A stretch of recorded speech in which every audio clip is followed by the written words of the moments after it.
Hello everyone, welcome back to my channel.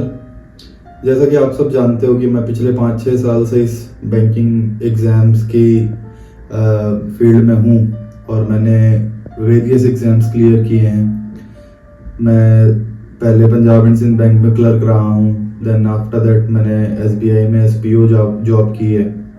अब मैं RRB में स्केल 2 जॉब कर रहा हूँ और मैं हमेशा से अपने वीडियोस में यही बोलता आया हूँ कि जब भी आप एग्ज़ाम दे रहे हो, कोई भी एग्ज़ाम क्लियर करने के लिए सबसे पहली चीज़, जो सबसे पहली कंडीशन है वो ये है कि आपको पता होना चाहिए कि आपकी स्ट्रेंथ क्या है, आपकी वीकनेसेस क्या है। सो मैं अगर अपनी बात करूं तो मेरी सबसे बड़ी स्ट्रेंथ थी इंग्लिश। मैंने एक शॉर्ट अपलोड किया था काफ़ी टाइम पहले, जिसमें कि मैंने RRB स्केल 2 में जो अपना एग्ज़ाम दिया था उसमें मैंने 36.5 आउट ऑफ 40 स्कोर किया था इंग्लिश में। एंड सिर्फ RRB स्केल 2 ही नहीं, मैं कई सारे और एग्ज़ाम जब भी शुरुआत से देता आया हूँ तो मेरे मार्क्स प्रीलिम्स में अराउंड 30 में से 27, 28, या फिर कोई मेंस एग्ज़ाम है तो उसमें 40 में से 30 प्लस मेरा स्कोर ऑलमोस्ट जनरली रहता है, विच कॉम्पनसेट्स कि अगर मेरे कभी मैथ्स में मार्क्स कम हो गए या रीजनिंग में मार्क्स कम हो गए तो उसको वो कॉम्पनसेट कर देता है। तो आखिर मैं ऐसा क्या करता हूँ कि मेरे इंग्लिश में मार्क्स अच्छे आते हैं, या फिर कोई ऐसा इंसान जिसकी इंग्लिश इतनी अच्छी नहीं है तो क्या किन चीज़ों पर ज़्यादा ध्यान दे सकता है कि उसका स्कोर बेटर हो जाए। इस वीडियो में मैं आपसे इसी बारे में बात करना चाहता हूँ। पहली और सबसे इम्पोर्टेंट चीज़ जो कि मोस्ट ऑफ द लोग नहीं करते, मेरे हिसाब से सबको पढ़ना चाहिए टेंसेस। देखिए, बैंकिंग एग्जाम्स लैंग्वेज बेस्ड होते हैं, मतलब अगर आपकी लैंग्वेज अच्छी है then you will be able to do it. आपको कई सारे नियम कानून ऐसे याद नहीं भी होगा particularly, but if your language is good तो आप वो एग्जाम के क्वेश्चंस को आप सॉल्व कर ले जाओगे।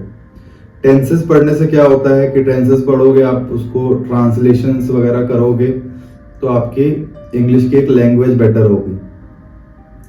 दूसरी जो सबसे इंपॉर्टेंट चीज मुझे लगती है वो है active voice and passive voice.